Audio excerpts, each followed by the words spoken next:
Hi there.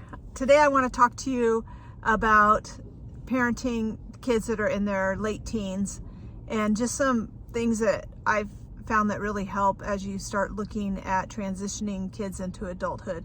Every state is a little bit different on how they do this, and I'm mostly talking about your kids that are neurodivergent, that have some mental health problems or emotional behavior problems, maybe ADHD, some developmental delays. It's a whole different ball game of what you're going to be looking at. But most of the kids that I work with that are in this age group are really full of anxiety.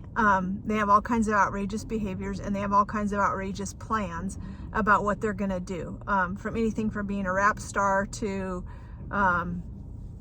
you name it. Like, they have all kinds of ideas. I had one kid that's failing school in an alternative school, and her plan for when she leaves home, which is only in a few months, not leaves home, but graduates, is that she's going to be a surgeon. So their thought process of, what they're going to do and how they're going to do it is a little bit skewed, and so you're, as a parent, like, you're trying to deal with this, and you want to help get them set up in the best way possible, and that's not always super easy when you have kids that are all over the board on what they're going to do, and you're also just trying to keep them safe at home, or maybe you're really looking forward to them leaving because it's so difficult. So I've helped a number of families with kids kind of in this phase, and I've had my own experience with launching kids, and some of them good and some of them not so great, and I just want to share some of those experiences with you and give you some ideas and things to think about.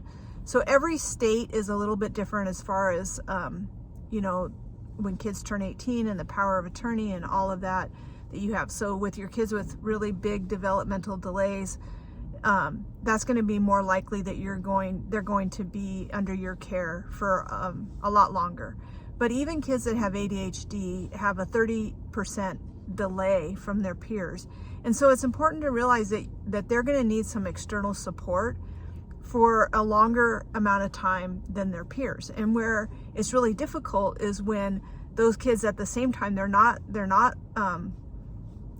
dumb. They're very savvy usually, and they're very smart about what age they are and what they want to do, and want to have the freedom to do, but they may not have the cognitive reasoning, not really ability, but reasoning and impulse control to manage safely as they transition out. These kids do not do well just out on their own once they are 18 or once they graduate from high school. They need some extended support for a little bit longer. So if you know anything about the teenage brain, you know that the executive functioning is hindered by the growth that's happening in their brain through the teen years, and boys are more delayed than girls, just your neurotypical kids. And so it's very common that kids need longer anyway for their brain to kind of come back together. That's where a trade school or college or some things like that can actually be really helpful, because it gives them an extended amount of time with some support around them.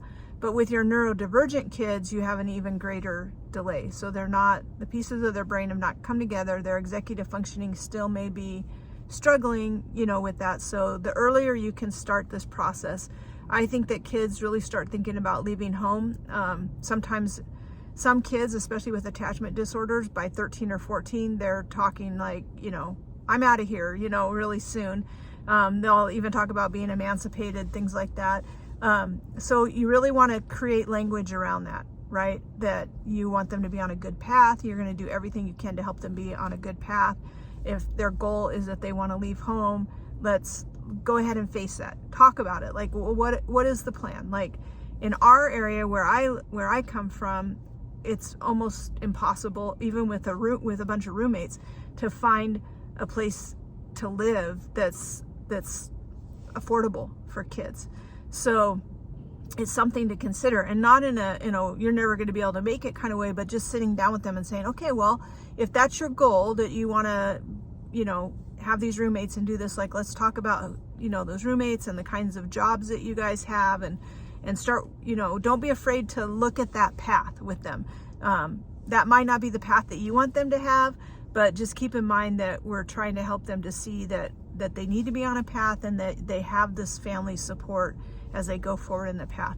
Now with adopted kids, a lot of times part of what comes with that is that they want to reconnect with their birth family, or they want to find their birth family. So you want to make that part of your discussion as well. Like, I'd like to help you do that. I want to make sure that everybody's safe, that you're healthy enough to deal with that, that your bio parents are. So let's talk about whether that's safe.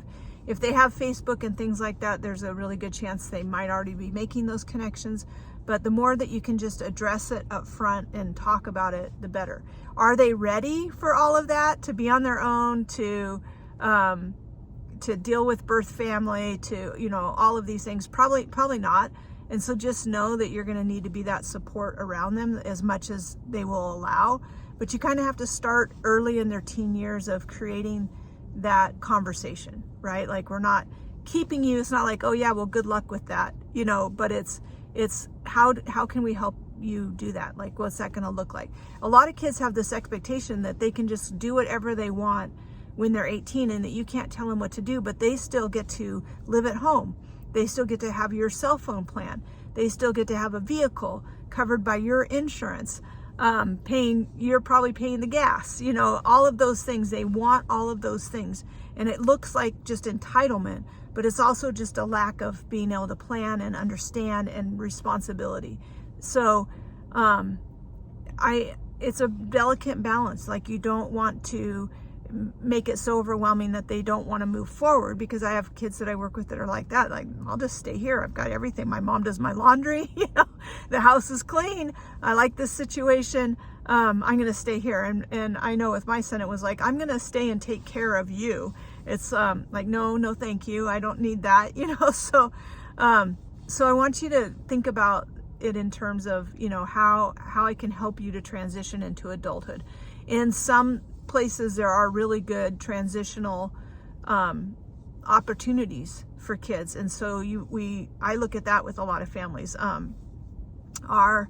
In Idaho, we have Idaho Job Corps, and it's in almost every single state. In most states, it's run federally, and so kids can even go out of state to different Job Corps. They live there, and they have a program that they need to finish, and so that's an opportunity that kids have. They can even get their GED if they're really struggling with the last, you know, couple of years of high school. They can go to Job Corps, get their GED. They can be out of your house, but they still have a lot of things around them. In our Idaho Job Corps, I'm really impressed with it. They usually have a caseworker. They have somebody that's helping to manage their schedule. So it's basically like being on an IEP, an individual plan, with the Job Corps. And I feel like that is a really good avenue for a lot of our kids. But it may not be the avenue that you want for your kids. They're going to learn some skills. Ours is tied into one of the colleges, not a university. It's just like a junior college in a way. And the goal at the end of Job Corps is that they either have a career, or they're on their path for more education, or they go into the military. So it's a really, I'm really impressed with that program, and it's pretty much nationwide. So that's that's what I'm talking about when we're looking at what that transition is going to look like. And I think for our kids that have a lot of struggle getting their brains together, Job Corps, I think, goes to age 23 or 24. And so it's a really good transition piece there. There's some very strict rules, and the kids can get kicked out of Job Corps, and so it's good for parents to have a backup plan, what they're going to do if these kids don't finish this program. And the kids need to understand that it's their responsibility to finish this program, because they're not going to be able to just, you know, come back and just, you know, play video games at your house because they couldn't get a job and they couldn't finish Job Corps. So you want to have some boundaries around it. It's not we're going to kick you out kind of language. You got to be really careful about that, especially with your kids with attachment disorders. But at the same time, it's having some pretty firm boundaries about what you will or will not have. And meanwhile, your job, you know, as they're in high school, and especially if they're getting part-time jobs and things like that, is you're going to really, for as long as you can, you want to take as much control over their finances and things like that. So that doesn't mean just paying them. It means that you don't allow them to spend their money unless you've done budgeting with them, and then they have to check with you about things that they buy. Remember that these kids do not have impulse control. They will buy whatever stuff comes to their mind, and it doesn't have to make any sense. Even if they're out on their own, they're not going to pay their bills first. They're not going to pay their cell phone first. They're going to get their checks, and then they're going to buy whatever it is that was first. Even if for months they were saying they were going to buy something else, it's very difficult for these kids to save money to do those kind of things. So you're going to want to just, like I said, for as long as you can, you want to just word it around like, we want to help you be on a good path. I want you to have some money when you're ready to make that transition. So I'm going to help you with this and budget with them and all of that kind of stuff. And to other people, and even to your child, it may seem really controlling.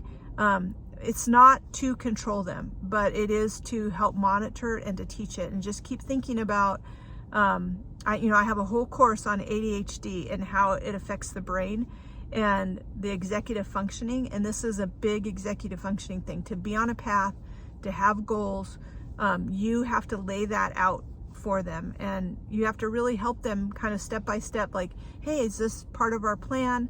This is what we're doing. And just know that there's going to be things that derail it. The kids themselves can derail it. They can sabotage the plan. They can choose to drop out. They can choose to just sabotage their grades or not have any good grades. They may hook up with somebody, there's all kinds of things that can derail it, but I want you to just kind of have that language around it. So as your kids enter into the teen years, their goal is to get to 18, and to be on their own. They think that 18 is this magic number. So I really don't talk about 18. I talk about when you're ready, and I talk about graduating from high school. That's the first goal. We want to get you, we want you to graduate from high school. And with your neurodivergent kids, like, they're all over the place on grades. So I have some kids that are really good in school. They like the structure. They're doing really well.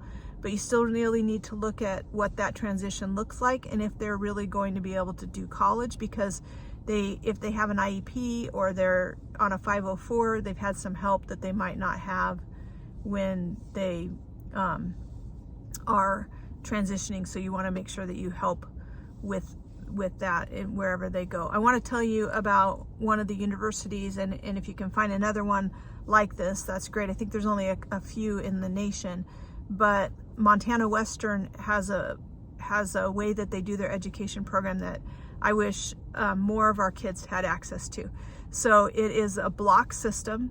They boast about getting their kids through graduation in 4 years with their degree, and sometimes with a secondary degree within the 4 years. And they do it on a block system. So the kids are taking one class every 2.5 weeks.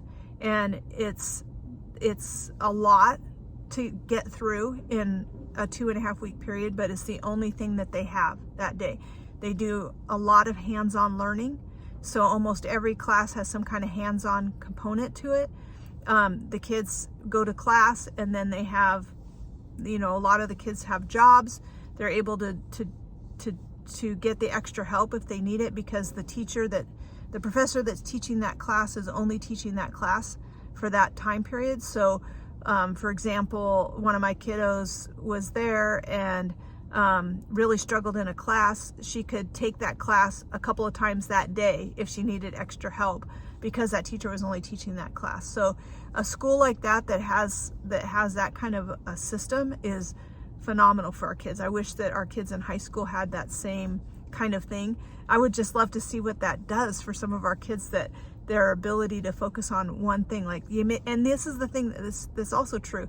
It may be a really hard class and they may not like it, and they may not understand why they have to take English or math or something like that when they, are going to go into forestry or, something, but they only have to take it for 2.5 weeks. And so it just is so powerful. So if you can look for systems like that, if you're, that might be something that'd be really helpful if your kids are going to go to college. Trade schools can sometimes be a really good option. In our area, my son did summer school every year starting, I believe, in 8th grade. And so all through high school, he was able to take the whole afternoon and do auto mechanics. So it was hands-on. He was out of the classroom. He got all of his really difficult core classes, a lot of them done. Anything that was going to be difficult for him in the mainstream school with, 30 kids, well, maybe 23, we would do in summer school, and then he would get it done in a shorter amount of time. There was no homework pressure. They had tutoring. Not every school district has that. We were just really, really fortunate that ours did. Some of it's going to be online summer school, and you're going to have to see if your kids can handle that. A lot of kids cannot be self-directed. Most of the kids I work with cannot be self-directed. Even if they're smart enough, just being self-directed is really, really difficult. My son was not self-directed. This was all very directed through the school system. He had to qualify to go to summer school, and we did that every year right up to his senior year, and kept him in school full time during the school year as well, because the structure was really, really necessary for him. And by the time he graduated, he had a team of people around him helping him. We did extracurricular things where he also had a team of adults that were around him. So he did Taekwondo and had people around him supporting him with that. And it took a lot of pressure off of our relationship so that he had that support. And the goal was to be on a good path. Now, I'm going to just be honest with you that the kids themselves can choose to go off of this path, and there's not a lot you can do about it. By the time that my son graduated from high school, it was the year of COVID, so it was 2020, and he did not actually get to walk at graduation. So his school year ended in March, and once the school said that the grades would stay the same and the kids that were on target to graduate would go ahead and graduate, he was done. He was also 19, or almost 19, maybe he was 19 when he graduated. I think he was 19.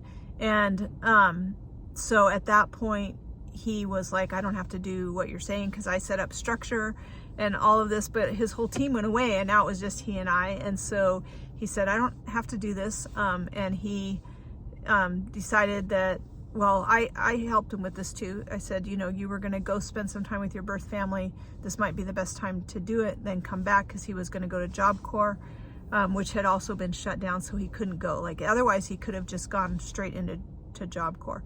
So he had this gap, and during that gap, he kind of derailed everything. But he also lost all of his support, and so that was a big deal. And he stumbled around for about 3 years with just all kinds of things, homelessness, drug use, different alcohol, just kind of living on the streets.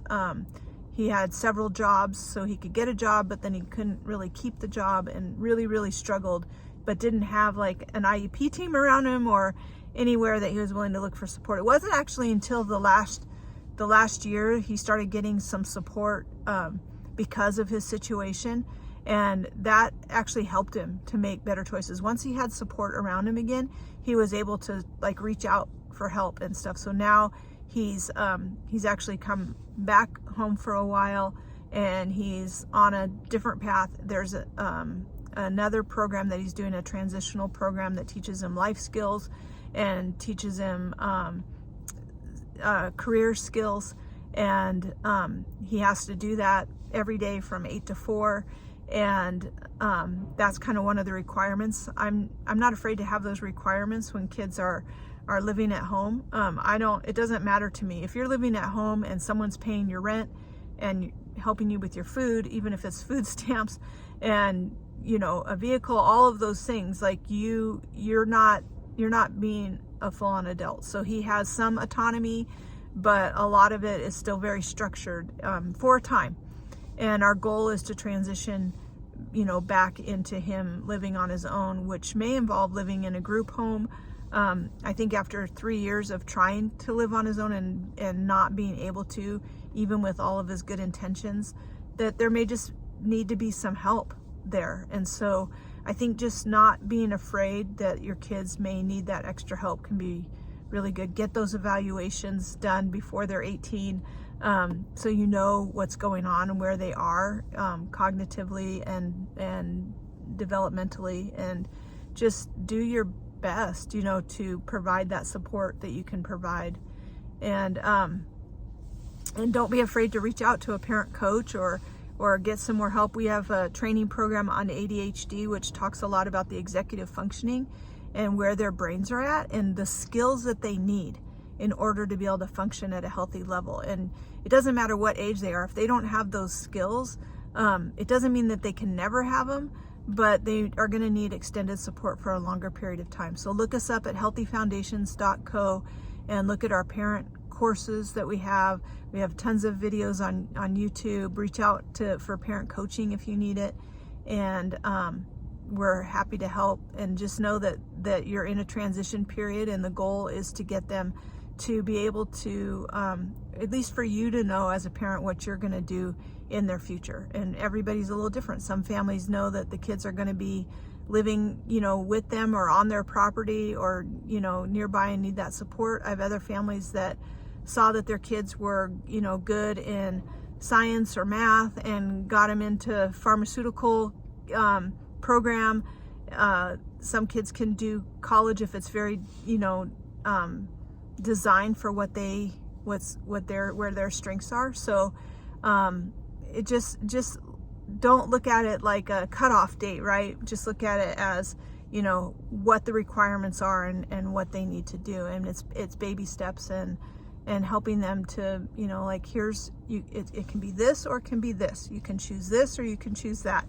And just really, really plain. And we have a lot of help to help you with that kind of language and thinking about it. So best wishes for you. Reach out if you need any help. Thanks.